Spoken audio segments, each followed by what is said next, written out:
Welcome to VJ dudes. நம்ம இந்த வீடியோல எதை பத்தி பார்க்க போறோம் அப்படின்னு சொல்லிட்டு பாத்தீங்க அப்படின்னா, இன்னைக்கு நம்ம நாமக்கலோட சந்தை நிலவரங்கள் பத்தி தாங்க பார்க்க போறோம். விவசாயிகள் வியாபாரிகள்கிட்ட எவ்வளவா கொடுத்தாங்க, வியாபாரிகள் விற்பனையாளர்கிட்ட எவ்வளவா கொடுத்தாங்க, விற்பனையாளர்கள் மக்களாகிய நம்ம கிட்ட எவ்வளவா கொடுத்தாங்க அப்படிங்கிற விலைப்பட்டியல தாங்க பார்க்க போறோம். மறக்காம இந்த வீடியோ பிடிச்சிருந்துச்சுன்னா உங்க ஃப்ரெண்ட்ஸ் அண்ட் ஃபேமிலி எல்லாத்துக்கும் ஷேர் பண்ணி விடுங்க.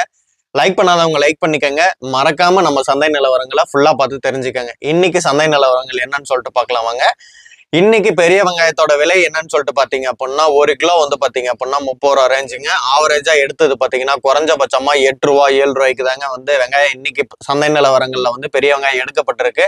உருளைக்கிழங்கு பாத்தீங்க அப்படின்னா 1 கிலோ 35 ரூபா ரேஞ்சுக்கு போயிருக்குங்க. 35 ரூபா ரேஞ்சுங்கிறப்ப குறைஞ்சபட்சமா அதை 15 ரூபா டு 17 ரூபாய்க்கு தாங்க உருளைக்கிழங்கு வந்து ஏற்றுமதி பண்ணப்பட்டிருக்கு. அதாவது சந்தை நிலவரங்களுக்கு விவசாயிகள் மூலியமா வந்து எடுக்கப்பட்ட விலை வந்து பாத்தீங்க அப்படின்னா குறைஞ்சபட்சமாவே 15 ரூபாய்க்கு தாங்க எடுக்கப்பட்டிருக்கு. இன்னைக்கு கேரட்டோட விலையை பாத்தீங்க அப்படின்னா குறைஞ்சபட்சமா 66 ரூபாய்க்கு போயிருக்குங்க. ஏன்னா 70 ரூபாய்க்கு போயிட்டு இருந்துச்சு. 70 ரூபாய்க்கு போயிட்டு இருந்த காய்கறி பாத்தீங்க அப்படின்னா இன்னைக்கு 66 ரூபா 4 ரூபா கம்மியா இருக்கு. குறைஞ்சபட்சமா இது விவசாயிகள் இருந்து எடுக்கப்படும் போது பாத்தீங்க அப்படின்னா 20 ரூபா டு 25 ரூபா ரேஞ்சில வந்து எடுக்கப்பட்டிருக்குங்க. அடுத்து வந்து பீட்ரூட் வந்து பாத்தீங்க அப்படின்னா 60 ரூபாய்க்கு தாங்க இன்னைக்கு சந்தை நிலவரங்கள்ல வந்து விற்கப்படுது. மக்களாகிய நம்ம கிட்ட, அதாவது விவசாயிகள்ட்ட இருந்து எடுக்கப்படும் பொழுது பாத்தீங்க அப்படின்னா 25 டு 27 ரூபாய்க்கு வந்து எடுக்கப்பட்டிருக்குங்க. பீன்ஸ் பாத்தீங்க அப்படின்னா குறைஞ்சபட்சமா 88 ரூபாய்க்கு போயிருக்குங்க. அதாவது அதிகப்படியானது பாத்தீங்கன்னா பீன்ஸ் வந்து 70 ரூபாய்க்கு போயிட்டு இருந்துச்சு. இன்னைக்கு வந்து பாத்தீங்க அப்படின்னா ஒரு 18 ரூபா வந்து ரேட்டு அதிகமா இருக்குங்க. 88 ரூபாய்க்கு போயிருக்குது. விவசாயிகள்ட்ட இருந்து எடுக்கப்படும் போது பாத்தீங்க அப்படின்னா 30 ரூபா டு 35 ரூபாய்க்கு தாங்க. அது வந்து காயோட தரத்தை பொறுத்து அந்த காய்க்கான ரேட்டு நிர்ணயம் செய்யப்படுது. இஞ்சி வந்து பாத்தீங்க அப்படின்னா 75 ரூபா 70 ரூபாய்க்கு போயிட்டு இருந்துச்சுங்க. இப்ப 75 ரூபாய்க்கு போகுது. நம்ம மக்களாகி நம்ம வந்து 75 ரூபாய்க்கு வாங்கிட்டு இருக்கோம். அதே விவசாயிகள்ட்ட இருந்து எடுக்கப்படும் போது பாத்தீங்கன்னா 35 டு 37 ரூபாய்க்கு வந்து இஞ்சி எடுக்கப்படுதுங்க. அடுத்து கோஸ் பாத்தீங்க அப்படின்னா 22 ரூபாங்க. ஒரு கோஸ் வந்து 22 ரூபா. நம்ம வந்து ஒரு கோஸ் வந்து பாத்தீங்க அப்படின்னா அவங்க ஒரு கேஜி 22 ரூபான்னு கொடுக்குறாங்க. ஆனா நம்ம ஒரு கோஸ் வந்து அதை வெயிட்டே பார்க்காம வந்து வாங்குவோம். அந்த வெயிட்டே பார்க்காம வாங்கப்படும் போது அது 3/4 கிலோ இருந்தாலும் சரி, 1/2 கிலோ இருந்தாலும் சரி, அது 20 ரூபா அப்படின்னு சொல்லிட்டு பிக்சடா ஒரு ரேட்டு சொன்னாங்க அப்படின்னா அதை நம்ம பிக்சடா வந்து எடுத்துக்குவோம். ஆனா பர் கேஜி பாத்தீங்க அப்படின்னா 22 ரூபா தான் கோஸ். அடுத்து சௌச்சவ் பாத்தீங்க அப்படின்னா குறைஞ்சபட்சமாவே 22 ரூபாய்க்கு தாங்க போகுது. சௌச்சவ் வந்து 22 ரூபாய்க்கு தான் போகுது அந்த காயோட விலை. ஆனா விவசாயில இருந்து எடுக்கப்படும் போது பாத்தீங்க அப்படின்னா குறைஞ்சபட்சமா 10 ரூபா டு 8 ரூபா 7 ரூபா அந்த ரேஞ்சில தாங்க வந்து விவசாயில இருந்து சௌச்சவ் எடுக்கிறாங்க. அடுத்த நூல்கோலோட விலை என்னன்னு சொல்லிட்டு பாத்தீங்க அப்படின்னா நூல்கோலோட 48 ரூபாய்க்கு போகுதுங்க. விவசாயிகள்ட்ட இருந்து எடுக்கப்படும் போது பாத்தீங்க அப்படின்னா குறைஞ்சபட்சமா 15 டு 17 ரூபாய்க்கு தான் வந்து விவசாயிகள்ட்ட இருந்து எடுக்கப்படுது. அது அவங்க டன்னேஜ் கணக்குல நம்ம லோடு ஏற்றப்படும் பொழுது என்னன்னு சொல்லிட்டு பாத்தீங்க அப்படின்னா அவங்க அந்த டிரான்ஸ்போர்ட் இந்த டிரான்ஸ்போர்ட்னு சொல்லிட்டு விலையை சொல்லி விவசாயிகள்ட்ட இருந்து எடுக்கப்படும் போது பாத்தீங்க அப்படின்னா குறைஞ்சபட்சமாவே தான் எடுப்பாங்க. அடுத்து காலிஃபிளவரோட விலை என்னன்னு பாத்தீங்க அப்படின்னா இது தரம் 1, தரம் 2, தரம் 3 பிரிச்சிருக்கிறாங்க. ஃபர்ஸ்ட் கிளாஸ் அப்படின்னு சொல்லிட்டு பாத்தீங்க அப்படின்னா 40 ரூபாய்க்கும், செகண்ட் கிளாஸ் 35 ரூபாய்க்கும், தேர்ட் கிளாஸ் 30 ரூபாய்க்கும் அந்த பூவோட தன்மையை பொறுத்து விலையை நிர்ணயிக்கப்பட்டிருக்கு. அடுத்து வந்து பாத்தீங்க அப்படின்னா குடமிளகாயோட விலை தாங்க. குடமிளகாய் எவ்வளவுன்னு சொல்லிட்டு பாத்தீங்க அப்படின்னா இன்னைக்கு கிலோ 70 ரூபாய்க்கு போகுதுங்க. ஆனா ஆவரேஜா வந்து விவசாயிகள்ட்ட இருந்து எடுக்கப்படும் பொழுது பாத்தீங்க அப்படின்னா குறைஞ்சபட்சமா 30 ரூபா டு 28, 27 ரூபாய்க்கு தாங்க எடுக்கப்படுது. ஏன்னா விவசாயிகள் வந்து விலையவே நிர்ணயிக்கிறது கிடையாது. நம்ம ஒவ்வொரு தடவையும் சொல்லிக்கிட்டு இருக்கோம், விவசாயிகளோட நிலை என்னைக்கு மாறுதோ அன்னைக்குதான் மக்களாகிய நம்ம பொருளும் வாங்குறது வந்து பாத்தீங்க அப்படின்னா விலையும் குறையும், விவசாயிகளுக்கு அதிகப்படியான லாபம் போகும். அது என்னைக்கு மாறுதோ அப்பதான் இந்த சூழல் எல்லாமே மாறும். ஏன்னா விவசாயிகள் நேரடியா கொள்முதல் பண்ணா மட்டும்தான் அதிகப்படியான லாபம் விவசாயிகளுக்கு கிடைக்கும். விவசாயிகளுக்கு கிடைச்சா மட்டும்தான் அவங்க அடுத்தபடியான மகசூலை உருவாக்க முடியும். அடுத்தபடியான மகசூலை உருவாக்குனாதான் மக்களாகிய நம்மளும் குறைஞ்ச விலைக்கு அந்த பொருளை வாங்க முடியுங்கிறதுனால எப்ப மாறுதோ அப்பதான் எல்லாமே மாறும் அப்படிங்கிறதும் சொல்லிக்கிறேன். அடுத்து வந்து பஜ்ஜி மிளகாய் பாத்தீங்க அப்படின்னா இன்னைக்கு ரேட்டு குறைஞ்சபட்சமா 60 ரூபாய்க்கு போகுதுங்க. மக்களாகிய நம்ம வந்து வாங்குற ரேட்டு அதே விவசாயிகள் இருந்து எடுக்கப்படும் பொழுது பாத்தீங்க அப்படின்னா குறைஞ்சபட்சமா 20 ரூபா டு 22 ரூபா. அது அந்த மிளகாயோட தன்மையை பொறுத்து, அதாவது தரத்தை பொறுத்து அந்த மாதிரி வந்து எடுக்கிறாங்க. அடுத்து வந்து பாத்தீங்க அப்படின்னா ப்ரொக்கோலி பாத்தீங்கன்னா இன்னைக்கு ரேட்டுக்கு 185 ரூபா போகுதுங்க.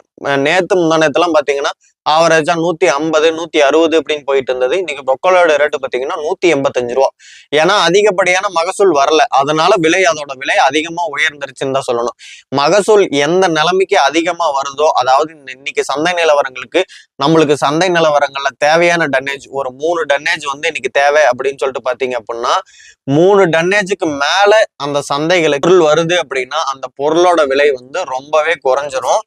அதே வந்து பாத்தீங்க அப்படின்னா அந்த டன்னேஜுக்கு கீழே இப்போ ஒரு 3 டன்னேஜ் வந்து நம்மளுக்கு தேவை, ஆனா 3 டன் அங்க காய்கறிகள் வரல, அதுக்கு குறைவாதான் வந்திருக்கு அப்படிங்கும் போது அதோட விலை கூடிரும். அந்த மாதிரிதாங்க போகுது. இதுதான் மார்க்கெட்டோட ஸ்ட்ராட்டஜி.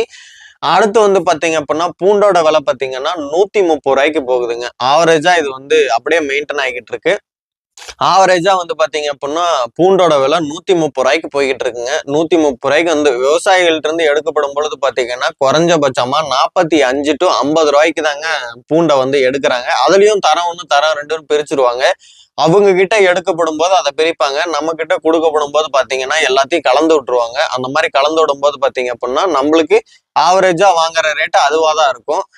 நம்ம ஆவரேஜா வாங்குற ரேட்டை 130 ரூபாய்க்கு தான் வாங்குறோம். ஆனா விவசாயில இருந்து எடுக்கப்படும் பொழுது அந்த ரேட்டுக்கு எடுக்கிறாங்க. இடைத்தரகர்கள் மூலியமா தான் இடையில இருக்கிற அமௌண்ட் வந்து வியாபாரிகளுக்கு வந்து போகுது. இந்த மாதிரிதாங்க நடந்துகிட்டு இருக்கு. அடுத்து வந்து பாத்தீங்க அப்படின்னா காளானோட விலை இன்னைக்கு பாத்தீங்கன்னா 225 ரூபாய்க்கு போகுதுங்க பர் கேஜி. காளானோட விலை 225 ரூபா. ஆனா ஆவரேஜா எடுக்கப்படும் போது பாத்தீங்கன்னா குறைஞ்சபட்சமா விவசாயில இருந்து எடுக்கப்படும் பொழுது நம்ம நேரடியா கொள்முதல் பண்ணா கூட அதிக அளவுல லாபம் இருக்கும். ஆனா விவசாயில இருந்து எடுக்கப்படும் பொழுது 90 ரூபா டு 80 ரூபாய்க்கு தாங்க எடுப்பாங்க. 90 ரூபா டு 80 ரேஞ்சுக்கு தான் எடுக்கிறாங்க. அந்த ரேஞ்சுக்கு எடுக்கப்படும் பொழுது அதுலயும் விவசாயிகளுக்கு வந்து அதிக தட்டுப்பாடு தான்.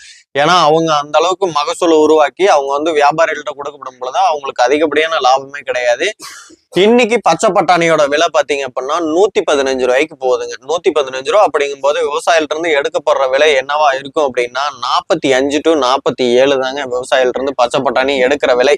பச்சை பட்டாணி 45 to 47க்கு தான் எடுக்கிறாங்க. அந்த 45 to 47க்கு எடுக்கும் பொழுது விவசாயிகளுக்கு என்ன லாபம் இருக்கு அப்படின்னு தெரிஞ்சுக்கோங்க. விவசாயிகளுக்கு அதிகப்படியான லாபமே கிடையாது. அந்த இடத்துல இடையில வந்து பாத்தீங்கன்னா இடைத்தரகர்களுக்கு தான் அதிகப்படியான லாபம் போகுது. இன்னைக்கு மல்லி பாத்தீங்க அப்படின்னா கட்டு வந்து பாத்தீங்கன்னா 10 ரூபாய்க்கும் 8 ரூபாய்க்கும் போயிட்டு இருக்குதுங்க. இன்னைக்கு புதினாவோட விலை என்னன்னு சொல்லிட்டு பாத்தீங்கன்னாலும் 10 ரூபா டு 8 ரூபாய்க்கு தாங்க போய்கிட்டு இருக்கு. அதே வந்து நாட்டு மல்லி அப்படின்னு சொல்லிட்டு இருந்துச்சு அப்படின்னா கட்டு 15 ரூபா வரைக்கும் போகுதுங்க. நாட்டு புதினா அப்படின்னாலும் கட்டு 15 ரூபா வரைக்கும் போகுதுங்க. இதுதான் கீரைகளோட நிலவரம். அடுத்து வந்து பாத்தீங்க அப்படின்னா சுரைக்காய் இன்னைக்கு பாத்தீங்கன்னா பர் கேஜி 16 to 18 ரூபாய்க்கு போகுதுங்க. அது வந்து காயோட தன்மையை பொறுத்து ஃபர்ஸ்ட் கிளாஸ் செகண்ட் கிளாஸ் அப்படிங்கிற தன்மையை பொறுத்து 16 to 18 ரூபாய்க்கு போகுது. எலுமிச்சப்பழம் பாத்தீங்க அப்படின்னா 1 ரூபால இருந்து 3 ரூபாய்க்கு வரைக்கும் ஸ்டார்ட் ஆகுதுங்க. அதாவது சின்ன பழமா இருந்தா 1 ரூபா, பெரிய பழமா இருந்துச்சுன்னா 2 ரூபா, அதை விட கொஞ்சம் பெரிய பழமா இருந்துச்சுன்னா 3 ரூபா அப்படிங்கிற ரேஞ்சுக்கு போய்கிட்டு இருக்கு. இன்னைக்கு சந்தை நிலவரங்கள்ல வெண்டைக்காயோட விலை பாத்தீங்க அப்படின்னா குறைஞ்சபட்சமாவே 60 ரூபாய்க்கு போகுது. விவசாயில இருந்து எடுக்கப்படும் போது பாத்தீங்கன்னா 28 to 27 ரூபாய்க்கு தாங்க எடுக்கப்பட்டிருக்கு இன்னைக்கு சந்தை நிலவரங்கள்ல. அது அடுத்து வந்து பாத்தீங்க அப்படின்னா மிளகாய் பாத்தீங்க அப்படின்னா 58 ரூபாய்க்கு போகுது பர் கிலோ. இன்னைக்கு வந்து 1 கிலோ 58 ரூபாய்க்கு போகுதுங்க. ஆனா விவசாயில இருந்து எடுக்கப்படும் போது பாத்தீங்கன்னா குறைஞ்சபட்சமா 25 ரூபாய்க்கு தான் விவசாயில இருந்து எடுக்கப்பட்டிருக்கு. அதிகப்படியான லாபம் யாருக்குன்னு பாத்தீங்க அப்படின்னா இடைத்தரகர்களுக்கு தான். ஏன்னா அதிகப்படியான மகசூலை விவசாயிகள் கொண்டு வந்து தராங்க. ஆனா விற்க முடியாத சூழல் வந்து அங்க ஏற்படுறதுனால காய்கறிகளை ஒவ்வொரு சமயத்திலையும் அவங்க வந்து என்ன பண்றாங்க அப்படின்னா குறைஞ்சபட்சமா அங்க எவ்வளவு விலைக்கு போகுது அப்படின்னு பார்த்துட்டு அந்த விலைக்கு கொடுத்துட்டு தான் வர பார்ப்பாங்க. ஏன்னா அவங்களுக்கு லாபம் கிடையாது. ரிட்டர்ன் அந்த பொருளை எடுத்துட்டு போனா அன்னைக்கு அவங்களுக்கு தேவையான பணம் இல்லாதனால அவங்க என்ன பண்ணுவாங்க, அந்த காய்கறிகளை அங்கேயே அவங்க சொல்ற ரேட்டு கொடுத்துட்டு வந்துருவாங்க ஒரு சூழல்ல. இன்னைக்கு நம்ம எல்லா காய்கறிகளை பத்தி தான் தெரிஞ்சுக்கிட்டாங்க. அது மட்டும் இல்லாம இன்னைக்கு சந்தை நிலவரங்கள தக்காளியோட விலை என்ன அப்படின்னு சொல்லிட்டு பாத்தீங்க அப்படின்னா இன்னைக்கு தக்காளியோட விலை பாத்தீங்க அப்படின்னா 1 கிலோ 50 ரூபா ரேஞ்சுக்கு இருக்குங்க. விவசாயிகள்ட்ட இருந்து எடுக்கப்படும் பொழுது அந்த விலை என்னவா இருக்கும் அப்படின்னா குறைஞ்சபட்சமா 25 to 27 ரூபாய்க்கு தாங்க விவசாயிகள்ட்ட இருந்து எடுக்கப்பட்டிருக்கு. இன்னைக்கு வெங்காய நிலவரம் என்னன்னு சொல்லிட்டு பாத்தீங்க அப்படின்னா இன்னைக்கு சந்தை நிலவரங்கள்ல 2 கிலோ 100 ரூபா அப்படிங்கிற ரேஞ்சுக்கு வந்துருச்சுங்க. 1 கிலோ பாத்தீங்க அப்படின்னா வெங்காயம் சின்ன வெங்காயம் 50 ரூபா ரேஞ்சுக்கு வந்துருச்சுங்க. 50 ரூபா ரேஞ்சுக்கு விலை ரொம்பவே அடிமட்ட ரேஞ்சுக்கு குறைஞ்சிருச்சு. ஆனா விவசாயிகள்கிட்ட அவங்க பொடி வெங்காயமா இருக்கட்டும் சின்ன வெங்காயமா இருக்கட்டும் எடுக்கிற விலை இன்னைக்கு என்ன நிர்ணயிக்கப்பட்டிருக்குன்னா குறைஞ்சபட்சமா 35 32 37 தாங்க. 40 கூட தொடலன்னு தான் சொல்லணும். அந்த அளவுக்கு தான் இன்னைக்கு நாமக்கல் நிலவரத்துல வெங்காயம் வந்து எடுக்கப்பட்ட விலை. ஆனா நம்ம வந்து மக்களாகி நம்ம வந்து வாங்கப்படுற விலை என்னன்னு சொல்லிட்டு பாத்தீங்கன்னா 50 ரூபா ரேஞ்சுக்கு வாங்குறாங்க. அதாவது 2 கிலோ பாத்தீங்க அப்படின்னா 100 ரூபா அப்படின்னு சொல்லி சொல்றாங்க. அந்த ரேஞ்சுக்கு வந்து போய்கிட்டு இருக்கு. ஆனா விவசாயிகள் வந்து கொடுக்கப்படும் பொழுது பாத்தீங்க அப்படின்னா குறைஞ்சபட்சமா தான் விலையை வந்து கொடுக்குறாங்க. அது என்னவா இருக்கட்டும், 100 ரூபா ரேஞ்சா இருக்கட்டும், கிலோ 100 ரூபா அப்படின்னா கூட விவசாயிகள் கொடுக்குற விலை என்னன்னு பாத்தீங்க அப்படின்னா 35, 37. அதே குறைஞ்சபட்சமா பாத்தீங்கன்னா பொடி வெங்காயம் எல்லாம் இருந்துச்சுன்னா கிலோ 10 ரூபாய்க்கு கொடுத்துட்டு போவாங்க. வேற வழியே இருக்காது.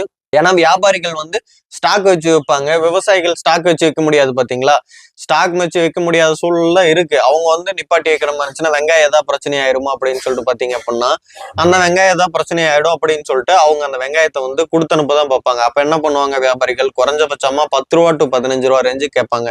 அந்த ரேஞ்சு கேட்கப்படும் பொழுது அவங்க 12 ரூபா இடை, அதுக்கான இடை என்னன்னு பாத்தீங்க அப்படின்னா இடையில இருக்கிற 12 ரூபா அப்படின்னு சொல்லிட்டு கொடுத்துட்டு போயிருவாங்க. 12 ரூபா அப்படிங்கிற அடுத்த கட்ட வெங்காயம் பாத்தீங்க அப்படின்னா அதை விட கொஞ்சம் பெரிய வெங்காயமா இருக்கு அப்படின்னா குறைஞ்சபட்சமா 20 டு 22 ரூபாய்க்கு பேசுவாங்க. 20 டு 22 ரூபாய்க்கு போகும். அதே வந்து பாத்தீங்கன்னா உயர்த்துறாங்க கொஞ்சம் சின்ன வெங்காயத்திலேயே சைஸ் பெருசா இருக்கும் பாத்தீங்களா? அந்த சைஸ் எல்லாம் பாத்தீங்க அப்படின்னா 35, 30, 32. அது வந்து விவசாயிகள் கொண்டாடுறாங்க பாத்தீங்களா? வியாபாரிகளுக்கு தெரியும்ல, இவங்க ரெகுலரா கொண்டு வருவாங்க, இவங்க வந்து பாத்தீங்கன்னா புதுசா கொண்டு வருவாங்க அப்படிங்கிறவங்க எல்லாம் பாத்தீங்க அப்படின்னா அவங்க விலையை குறைக்க தான் பார்ப்பாங்க. ரெகுலரா வெங்காயம் கொண்டுட்டு வராங்க அப்படின்னா அவங்களுக்கு ஒரு ரேட்டா இருக்கும். புதுசா வெங்காயம் கொண்டுட்டு போறாங்க அப்படின்னா அவங்களுக்கு ஒரு ரேட்டா இருக்கும். எப்பயுமே அவங்க வந்து அந்த வெங்காயத்தோட விலை பிக்ஸ் பண்றது பாத்தீங்கன்னா அன்னைக்கு சந்தை நிலவரங்கள்ல எவ்வளவு வெங்காயம் வருது, அந்த வெங்காயம் எவ்வளவு வந்திருக்கு, இதோட தன்மை எவ்வளோ, சின்ன வெங்காயத்தோட தன்மை எவ்வளோ, ரொம்ப பொடி வெங்காயத்தோட தன்மை எவ்வளோன்ட்டு எல்லாத்தையும் தெரிஞ்சுக்கிட்டு தான் அவங்க ஒரு விலையை வைப்பாங்க. அந்த வியாபாரிகள் எல்லாமே சேர்ந்து ஒரு விலையை வச்சதுக்கு அப்புறம் அந்த விலைக்கு தாங்க வந்து எடுத்துக்கிறாங்க. அந்த மாதிரி எடுத்துக்கிட்டதாங்க அவங்க வந்து விவசாயிகள்ட்ட இருந்து எடுத்துக்கிட்டு வியாபாரிகள் வந்து விற்பனையாளர்கிட்ட கொடுத்து மக்களாகி நம்ம வந்து விற்பனையாளர்கிட்ட வாங்கப்பட்டுருக்கோம். இதுதாங்க இன்னைக்கு நாமக்கல் சந்தையோட நிலவரம். இந்த மாதிரி மேலும் தகவல் தெரிஞ்சுக்கணும் அப்படின்னு சொல்லிட்டு நினைச்சீங்க அப்படின்னா மறக்காம கமெண்ட் பண்ணுங்க. நம்ம சேனலுக்கு ஒரு லைக் பண்ணுங்க. உங்க ஃப்ரெண்ட்ஸ் அண்ட் ஃபேமிலி எல்லாத்தையும் சப்ஸ்கிரைப் பண்ண சொல்லுங்க. வேற ஏதாவது காய்கறிகள் உங்களுக்கு தெரியணும் அப்படின்னு நினைச்சீங்க அப்படின்னாலும் மறக்காம கமெண்ட் பண்ணுங்க. அந்த காய்கறியோட விலைப்பட்டியலும் நம்ம வந்து போடலாம். நன்றி, வணக்கம்.